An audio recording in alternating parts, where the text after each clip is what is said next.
General Ziaul हक ने जब 5 जुलाई को इक़्तिदार संभाला तो उस वक्त हमीद गुल ब्रिगेडियर के ओहदे पर फाइज थे।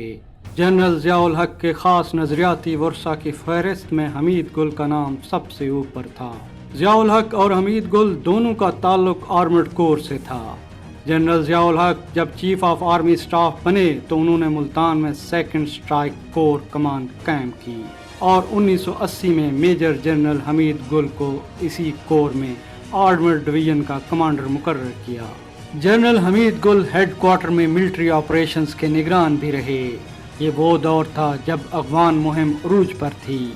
मार्च 1987 में जनरल अख्तर अब्दुल रहमान को ISI के सरबराही के बाद chairman joint chief of staff committee के ओहदे पर तरक्की दे दी गई।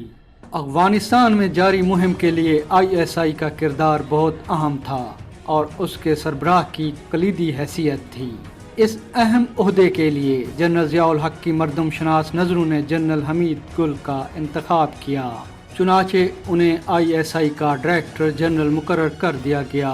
ये वो दौर था जब सोवियत यूनियन भी अफगानों, अमरीकियों, पाकिस्तानियों और पत्थरों से लड़ कर थक चुका था और अफगानिस्तान से निकलने की तैयारियां कर रहा था, मगर लेफ्टिनेंट जनरल हमीद गुल कुछ और ही सोच रहे थे। उनकी उकाबी नज़रें अफगानिस्तान और वस्ती एशिया के दरमियान बहने वाले दरियाए ऑक्सस के पार की मुमकिन फतूहात पर मरकूज थीं।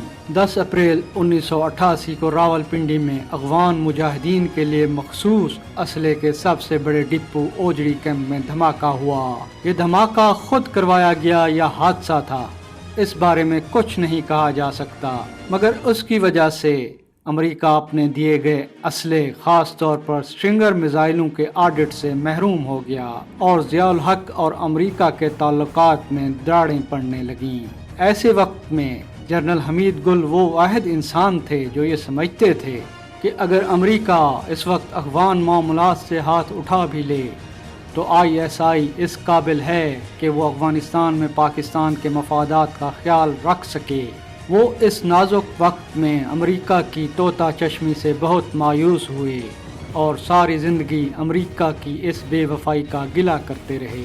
जनरल साहब के एतमाद का ये आलम था कि एक मिशन मगरब में अफगानिस्तान में जारी था, दूसरा मिशन मशरिक में भारतीय पंजाब में और कश्मीर में मुजाहिदीन को खपाने के लिए तीसरे मिशन की तैयारियां जारी थीं। 17 अगस्त 1988 को जनरल ज़ियाउल हक कई आला अफसरान के साथ एक फ़ज़ाई हादसे में जाँ बाक हो गए। ज़ियाउल हक के बाद गुलाम इसाक खान सदर बने, असलम बेग आर्मी चीफ और हमीद गुल ISI के सरबराह बनाए गए। नई हुकूमत के लिए ये ज़रूरी हो गया कि अब मुल्क में नए इंतखाबात करवाए जाएं। चुनाचे मुल्क में जमाती बुनियादों पर इलेक्शन करवाने का ऐलान किया गया। यहाँ पर एक बार फिर जनरल हमीद गुल का किरदार सामने आया और उन्होंने मोहतरमा बेनज़ीर भुट्टो का रास्ता रोकने के लिए और मतलूबा नतायज हासिल करने के लिए एक ऐसा मंसूबा बनाया जिसकी मिसाल पाकिस्तान की पूरी तारीख में नहीं मिलती। उन्होंने मियां नवाज शरीफ की क़ियादत में उन तमाम सियासतदानों को जमा किया जो किसी न किसी तौर पर बेनज़ीर भुट्टो से इख्तलाफ रखते थे और उन्हें इस्लामी जमहूरी इत्तेहाद यानी IJI नामी जमात का नाम दिया। जनरल हमीद गुल खुलेआम IJI की तश्कील का क्रेडिट लेते थे। इसके अलावा बेनज़ीर की हुकूमत के खिलाफ ऑपरेशन मिडनाइट जयकाल और मुस्लिम लीग काफ की तश्कील का सेहरा भी जनरल हमीद गुल के सर जाता है। फरवरी 1989 में जब रूस थक हार कर अफगानिस्तान से निकल गया तो अमरीकी CIA ने रिपोर्ट दी कि अफगानिस्तान में नजीब हुकूमत 6 माह से ज़्यादा नहीं चल पाएगी, मगर जनरल हमीद गुल 6 माह भी इंतज़ार करने के हक में नहीं थे। उन्होंने मोहतरमा बेनज़ीर भुट्टो को कायल किया कि अफगानिस्तान में मुजाहिदीन इतने ताकतवर हो चुके हैं कि वो किसी भी शहर को दिनों में फतह कर सकते हैं। अगर ये मुजाहिदीन आगे बढ़ते हैं तो उससे नजीब की फ़ौज का मोराल डाउन होगा और वो दिनों में ढेर हो जाएगा। جنرل حمید گل کی اس تجویز کے پیش نظر مارچ 1989 میں 10,000 مجاہدین نے جلال آباد پر چڑھائی کر دی۔ اس چڑھائی کا مقصد عبد الرسول سیاف اور گل بدین حکمت یار کی متوازی حکومت قائم کرنا تھا، مگر چڑھائی کا یہ فیصلہ غلط ثابت ہوا اور 2.5 ماہ کے دوران 3,000 مجاہدین مارے گئے اور 10 سے 15,000 عام لوگ ہلاک ہوئے۔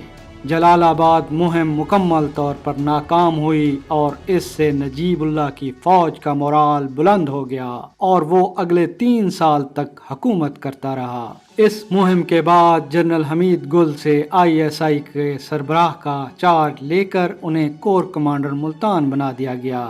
1991 میں جنرل حمید گل کو director general heavy industries Taxila کا چارج سونپا گیا، مگر شاید ان کو یہ تعیناتی اپنے قد سے کم تر محسوس ہوئی اور انہوں نے اسے قبول کرنے سے انکار کرتے ہوئے ریٹائرمنٹ لے لی۔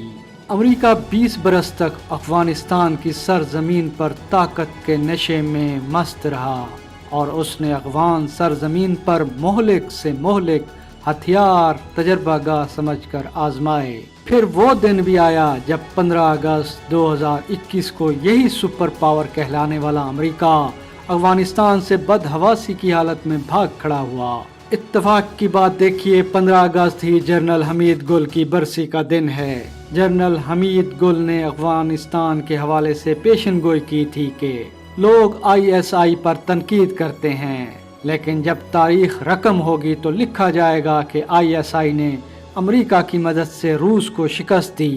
پھر ایک اور جملہ ہوگا کہ ISI نے امریکہ کی مدد سے امریکہ کو شکست دے دی۔ جنرل حمید گل آج ہم میں نہیں، لیکن ان کی باتیں اور ان کی تحقیق، ملکی حالات پر ان کی نظر، خطے کے معاملات بارے ان کا علم، عالمی طاقتوں کے جوڑ توڑ پر ان کا تجزیہ ہمیں آج بھی جنرل حمید گل کی یاد دلاتا ہے۔ وہ کوئی عام شخص، حتیٰ کہ عام جنرل بھی نہیں تھے، وہ ایک خاص انسان اور بہت خاص جنرل تھے۔ وہ ساری عمر پاکستانیوں کو آنے والے حالات کے بارے میں بتاتے رہے۔ اپنی زندگی میں انہوں نے بھارت کی مستقبل کی سازشوں کو بھی بے نقاب کیا۔ پاکستان کو روس کے براہ راست حملوں سے بچانے اور روس کو اس کی زبان میں جواب دینے کا کریڈٹ جنرل حمید گل کو جاتا ہے۔